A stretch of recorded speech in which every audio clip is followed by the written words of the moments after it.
À l'âge de 2 ans, votre mère en sait plus sur vous que vous-même. Normal. Mais en vieillissant, vous découvrez des choses sur votre esprit que même elle ne sait pas. D'autres concurrents s'intéressent aussi à ce qu'il se passe dans votre tête. Des entreprises et le gouvernement.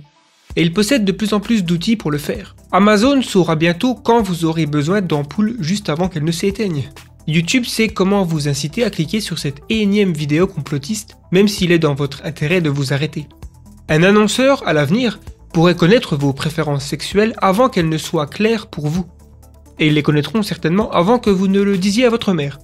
L'un des faits les plus importants du XXIe siècle est que nous sommes maintenant des animaux piratables.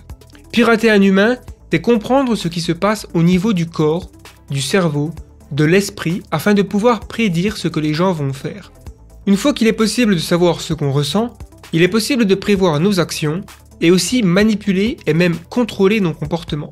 Bien sûr, cela ne peut pas être fait parfaitement comme si on était téléguidé par une puce dans le cerveau. Et ce n'est pas non plus nouveau. Il a été possible de le faire dans une certaine mesure il y a un siècle. La publicité ou la propagande est finalement une forme faible de manipulation, et même les tours de magie. Mais aujourd'hui, la différence est significative. Car on atteint un point où quelqu'un peut vous comprendre mieux que vous ne vous comprenez vous-même, grâce aux technologies que nous utilisons tous les jours. Pour en savoir plus sur ce sujet, je vous invite à découvrir le documentaire Premium vers l'apparition d'une techno-religion, que nous avons produit et qui est disponible en exclusivité sur notre site. Nous explorons en quoi l'autorité des religions traditionnelles est passée entre les mains de l'humanisme, pourquoi le libéralisme est menacé par les sciences du vivant, et à quoi pourrait ressembler la prochaine forme idéologique dominante, dopée par le big data et les intelligences artificielles. Lien juste en dessous pour les intéressés. Bon, pour continuer sur le piratage de l'humain, vous êtes en ce moment même sur l'une des plateformes les plus efficaces à ce petit jeu. Lorsque vous ouvrez la vidéo YouTube que votre ami vous envoie après votre pause déjeuner, bam, bam, bam, bam, bam, bam, vous vous réveillez d'une transe 3 heures plus tard en vous demandant ce qu'il vient de se passer. Ce que vous ne saviez pas, c'est qu'un super ordinateur était pointé à votre cerveau. Lorsque vous cliquez une vidéo, vous activez les milliards de dollars de puissance de calcul de Google, où ils savent ce qui a amené 2 milliards d'humains à cliquer sur une autre vidéo. Autrement dit, ils sont très bons à prédire quelle vidéo a le plus de chances de vous faire cliquer dessus. Vous pensez sûrement que ce que vous regardez sur YouTube est votre choix. Mais ce n'est pas vrai dans la majorité des cas. 70% de ce que les gens regardent sont les vidéos recommandées sur la barre à droite. Ce n'est pas que nous perdons tout pouvoir de décision lorsque nous surfons sur YouTube ou Facebook, mais il faut se rendre à l'évidence que lors d'un match entre notre cerveau et un super ordinateur, les cotes ne sont pas équitables. Mais quelle est la nature de ce match joué sur ces plateformes? Est-ce forcément négatif? Après tout, je suis bien content d'avoir des recommandations de vidéos qui m'intéressent, plutôt que de devoir chercher manuellement. Ou pire, avoir des programmes qui me sont imposés comme sur les chaînes télé. Si le jeu était de savoir exactement ce dont on a besoin à un moment donné dans notre vie pour augmenter notre bien-être, et si YouTube utilisait les données de tous ceux qui ont appris à jouer du piano, parmi leur base de données de 2 milliards d'humains, pour calculer la vidéo parfaite à me montrer si je souhaite commencer le piano, ce serait génial et on n'en parlerait plus. Vidéo terminée quoi. Mais le problème c'est que ces algorithmes et cette puissance de calcul ne se soucient pas vraiment de ce qu'on veut. Ils se soucient juste de ce qui nous maintiendra le plus longtemps devant l'écran. Il se trouve que ce qui fonctionne le mieux pour garder une adolescente qui regarde une vidéo YouTube sur un régime alimentaire est probablement de lui suggérer une vidéo sur les bienfaits de l'anorexie. Si une personne regarde une vidéo factuelle sur le 11 septembre 2001, quelles sont les chances que la vidéo qui passe ensuite est une vidéo d'Alex Jones d'Infowars bourrée de théories du complot? Plutôt grande. Est-ce que ce sont les meilleurs choix pour le bien-être de l'utilisateur? Sûrement pas. Par contre, c'est parfait pour les annonceurs, qui savent que YouTube et Facebook font tout pour garder les utilisateurs le plus longtemps sur leurs écrans. Les réseaux sociaux sont devenus les plus gros engins de propagande de l'histoire de l'humanité. Les dictateurs du XXe siècle auraient adoré YouTube, Twitter et Facebook. On voit désormais les théories du complot les plus folles, en marge de la société, se retrouver soudainement sous les projecteurs et persuader des millions de personnes. Être conscient que nous sommes bien plus facilement piratables aujourd'hui est important, et ce n'est pas une solution. Nous avons des millions d'années d'évolution qui poussent notre esprit vers certaines conclusions. Par exemple, si je mets un casque VR qui me place au bord d'une falaise, je sais consciemment que je suis assis sur ma chaise, chez moi, et que je ne cours aucun danger. Je suis conscient que je suis manipulé par la VR. Mais si quelqu'un me pousse dans le dos, je vais avoir une sensation physique de peur dans tout le corps avec augmentation de cortisol et tout le tralala quoi. Parce que j'ai des millions d'années d'évolution qui ont façonné mon cerveau afin qu'il considère un rebord de falaise comme quelque chose à éviter. Recevoir une notification, un like, un commentaire entraîne la sécrétion de dopamine de notre cerveau. Tout comme lorsqu'on mange du chocolat ou sniffe un rail de coke. Pas étonnant que l'on vérifie 150 fois notre téléphone dans la journée. Il y a une vraie addiction qui est créée et les géants de la tech le savent bien. C'est une autre option utilisée pour pirater le cerveau humain. Et même si j'en ai conscience, c'est très dur de résister. Il faut utiliser des stratégies contre notre propre cerveau. La méditation de pleine conscience est un atout efficace pour entraîner son esprit à voir ce qui nous arrive au fil de la journée et de pouvoir sortir volontairement du mode autopilote. Une sorte d'autopiratage de l'esprit pour faire face au piratage de ces plateformes. Vous pouvez aussi désactiver les notifications. Mais il faut savoir que l'ampleur du phénomène n'est pas que personnelle. Il ne s'agit pas simplement de se dire que mettre son téléphone en niveau de gris, désactiver les notifications et supprimer ses comptes Facebook et Twitter va nous rendre moins piratables. C'est un bon début, aucun doute là-dessus. Mais nous vivons à l'intérieur d'un tissu social. Notre vie dépend de la qualité des pensées, des croyances et de la vie des autres. Si tout le monde autour de moi croit à une théorie du complot parce que YouTube influence 1,9 milliard d'humains et fait pencher la balance vers des vidéos qui nient le réchauffement climatique et l'Holocauste, ou que les vaccins causent l'autisme, ça va nous faire vivre dans des mondes complètement différents. Certaines croyances sont certes inoffensives, d'autres ont des conséquences. Après tout, ce sont des croyances bien spécifiques qui ont conduit 2 avions dans des gratte-ciel. Autrement dit, ce n'est pas que l'individu qui est piratable, la société l'est aussi. Et ce n'est pas un hasard de voir la division entre les citoyens s'agrandir pour des raisons politiques, la confiance en les institutions scientifiques se détériorer et d'être montés les uns contre les autres. Si vous voyez un article sur Facebook qui affirme qu'un groupe de réfugiés syriens a violé une femme dans la rue, il y a des chances pour que vous soyez indigné, et pour de bonnes raisons. Mais est-ce que vous passez du temps à vérifier l'information ou vous regardez juste le titre ?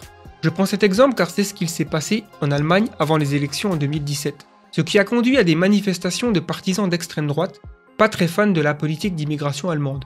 Ils ont manifesté contre un événement qui n'a jamais eu lieu, propagé par une personne en Russie, en Chine ou même un bot si ça se trouve. Et si on reste sur du grotesque, parce qu'on est quand même sur du très très grotesque, on a le Pizzagate, une théorie du complot qui s'est répandue durant les élections 2016 aux États-Unis, accusant certains haut placés démocrates de trafic d'enfants à des fins sexuelles et rites sataniques. C'était totalement faux, mais ces croyances ont eu une influence sur les élections, peu importe à quel point. Selon différents rapports, il y aurait jusqu'à 5 à 15% des comptes Twitter qui seraient des faux. C'est donc crucial de réfléchir 2 fois lorsqu'on lit un truc sur les réseaux sociaux. Surtout que nous sommes à l'aube des deepfakes et des outils comme GPT-3, qui peut générer, entre autres, des articles et commentaires sur tous les sujets. C'est un peu stupide de répondre avec plein de rage à un commentaire qui n'a pas été écrit par un humain. D'où la nécessité de prendre un peu de recul sur ce que l'on voit en ligne. On a parlé des deepfakes plus en détail dans cette vidéo. Soyons vigilants face à l'information qu'on reçoit sur les réseaux sociaux. Et j'ai bien conscience en disant ça que nous publions du contenu sur YouTube et qu'on a déjà fait des erreurs sur certains faits. Donc, je vous encourage à vérifier ce qu'on dit et nous le dire. Le système en lui-même peut faire des choses incroyables pour nous. C'est juste qu'il n'est pas aligné avec nos intérêts et valeurs. Tristan Harris, réalisateur du documentaire The Social Dilemma sur Netflix, qui explore les enjeux mentionnés dans cette vidéo, a fondé le Center for Humane Technology, qui se focalise justement sur comment reconstruire l'environnement numérique pour qu'il serve les intérêts des citoyens avant tout. Le fait que de plus en plus de monde ouvre les yeux sur ces problèmes est un bon début. L'historien Yuval Noah Harari pense qu'une fois que nous réalisons que notre cerveau peut être piraté, nous avons besoin d'un antivirus pour le cerveau, tout comme nous en avons un pour l'ordinateur. Et cela peut fonctionner sur la base de la même technologie. Supposons que vous ayez un assistant personnel qui vous surveille en permanence, 24 heures sur 24. Il sait ce que vous écrivez, ce que vous prenez en photo, vos messages, etc. Rien de très différent finalement de ce qui se passe avec les smartphones. Seulement, il apprend à connaître vos faiblesses pour mieux vous protéger contre d'autres agents qui, eux, tentent de vous pirater. Donc si vous avez un faible pour les vidéos de chats et que vous passez trop de temps sur les plateformes, alors l'IA interviendra. Peut-être avec un message indiquant que quelqu'un vient d'essayer de pirater votre attention. Tout comme vous recevez un message lorsqu'un virus infecte votre ordinateur. Le plus difficile pour nous est d'admettre nos propres faiblesses et préjugés. Si vous êtes contre le parti Sblashblue, alors vous croirez très facilement n'importe quelle histoire sur le parti Sblashblue. Aussi farfelue et ridicule soit-elle. Oh, sympa, un article du candidat du parti Sblashblue qui pense que la Terre est plate. Vous cliquez dessus, et l'IA vous dira que vous êtes probablement en train de succomber à un de vos biais cognitifs et que vous allez croire une info qui est fausse. Vous devriez plutôt lire cet article qui montre une vision plus nuancée du parti JBLU, qui pourrait vous faire découvrir que vous n'êtes pas totalement contre tout ce qu'ils ont à dire. Un IA assistant qui apprend simplement à connaître vos faiblesses et vos préjugés et essaie de vous protéger contre eux. En théorie, je signe tout de suite. Mais il va falloir de sérieuses garanties que les données personnelles seront bien personnelles et que cette IA me sert moi et pas la Silicon Valley ou le gouvernement. D'autres solutions qui pourraient émerger passent par une plus grande régulation gouvernementale sur les actions des géants de la tech. Avec plus de 2,6 milliards d'utilisateurs dans le monde, si je prends Facebook, on ne peut pas les laisser faire ce qu'ils veulent sans aucune responsabilité. Est-ce que supprimer le bouton j'aime redonnerait la baisse de confiance de soi de plus en plus présent chez les adolescents? Est-ce qu'il ne faudrait pas tout simplement sortir du business model publicitaire et migrer vers un abonnement mensuel comme le fait Netflix? Je n'ai pas la réponse à ces questions, mais il y a des choses qu'il faudrait changer. Ça c'est sûr. Il y a certains moments dans l'histoire où une économie est soutenue par quelque chose qui ne sert pas l'intérêt commun. Le plus grand exemple de ça, c'est l'esclavage. Il y avait un moment où l'esclavage soutenait toute l'économie mondiale. Et lorsque l'Empire britannique a décidé d'abolir l'esclavage en 1833, il craignait que l'économie de la France, toujours alimentée par l'esclavage dans ses colonies, allait les dépasser. Donc, du point de vue de la concurrence, ce n'était pas un bon coup à jouer. Et ils ont dû renoncer à 2% de leur PIB chaque année pendant 60 ans. Mais la façon dont ils y sont arrivés a été de transformer la question de l'esclavage en une question universelle des droits de l'homme, afin de non seulement l'abolir au sein de l'Empire britannique, mais partout sur la planète. Il y a une structure similaire avec certaines facettes de l'économie aujourd'hui, comme les énergies fossiles ou le business model publicitaire. Ces aspects représentent de trop grosses parts de l'économie mondiale pour y renoncer du jour au lendemain. Mais on peut envisager une transition. Et si un pays ou une entreprise décide d'en faire des questions universelles, alors cela peut encourager un mouvement global et rendre de moins en moins tolérables les pratiques qui nous semblent immorales. Les plateformes technologiques gagnent des milliards de dollars en nous faisant cliquer, scroller et partager. Tout comme un arbre vaut plus comme planche en bois et une baleine vaut plus morte que vivante, dans l'économie de l'extraction de l'attention, un être humain vaut plus lorsqu'il est déprimé, scandalisé, polarisé et accro. Cette économie d'extraction d'attention accélère la dégradation de notre capacité collective à résoudre les menaces globales, des pandémies aux inégalités en passant par le changement climatique. Nous avons besoin d'une infrastructure technologique et des business models radicalement repensés qui correspondent réellement aux meilleurs intérêts de l'humanité. Car le 21e siècle ne manque pas de défis, certains potentiellement existentiels. Nous ne pouvons donc pas nous permettre de voir le monde à travers des millions de filtres polarisants qui paralysent les actions requises. Car on ne peut pas se mettre d'accord et qu'on se fait pirater l'esprit tous les jours. Mais qu'en pensez-vous? Est-ce que vous avez remarqué que vos comportements ont changé depuis que vous utilisez les réseaux sociaux et smartphones? Avez-vous un comportement que vous considérez comme nocif pour vous? Avez-vous des astuces pour éviter les manipulations des géants de la tech? Je serais curieux de savoir tout ça dans les commentaires. Faites attention parce que ça se trouve, certains commentaires ils ont été écrits par des bots russes de la Chine, je sais pas.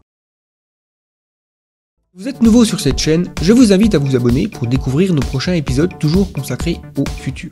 Et n'hésitez pas à explorer nos précédentes vidéos et podcasts dans les différentes playlists.